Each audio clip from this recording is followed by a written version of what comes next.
తాకట్లో ఉన్న మీ బంగారాన్ని విడిపించి ఆ రోజు ఆన్లైన్ రేటుకి కొంటాం. Sharma gold company.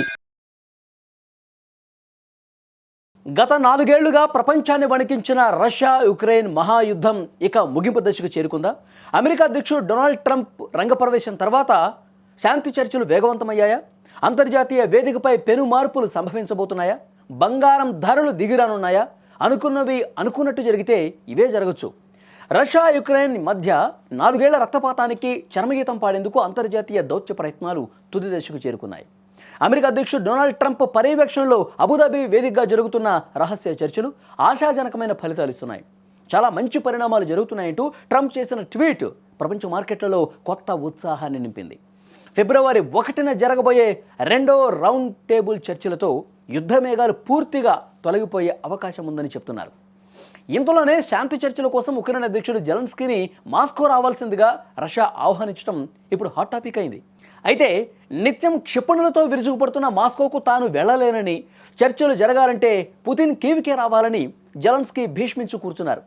ఈ వేదికల వివాదం పక్కన పెడితే రష్యా ఒక వారం పాటు మానవతా విరామం ప్రకటించేందుకు అంగీకరించడం ఇక్కడ శుభ పరిణామం. ఉక్రెయిన్లో -డిగ్రీల చలిలో మగ్గుతున్న ప్రజల కోసం విద్యుత్ గ్రిడ్లపై దాడులు ఆపాలని ట్రంప్ చేసిన విజ్ఞప్తికి పుతిన్ సానుకూలంగా స్పందించడం యుద్ధ విరమణకు తొలి అడుగుగా భావిస్తున్నారు. అన్నీ సవ్యంగా జరిగి యుద్ధం ఆగి అనిశ్చితి తొలగితే మార్కెట్లో భారీ మార్పులే కనిపిస్తాయి.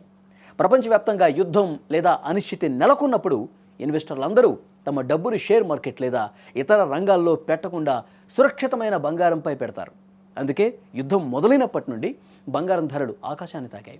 ఇప్పుడు రష్యా ఉక్రెయిన్ మధ్య శాంతి చర్చలు సఫలమై యుద్ధం ఆగిపోతే ఇన్వెస్టర్లు తమ బంగారాన్ని అమ్మి మళ్ళీ స్టాక్ మార్కెట్లో పెట్టుబడులు పెడతారు. దీనివల్ల మార్కెట్లోకి బంగారం విక్రయాలు పెరిగి ధరలు అమాంతం పడిపోయే అవకాశం కూడా ఉందని నిపుణులు చెప్తున్నారు. యుద్ధం కారణంగా రష్యాపై ఉన్న ఆంక్షలు ఉక్రెయిన్ నుంచి ఎగుమతులు నిలిచిపోవటం వల్ల గ్లోబల్ సప్లై చైన్ దెబ్బతింది.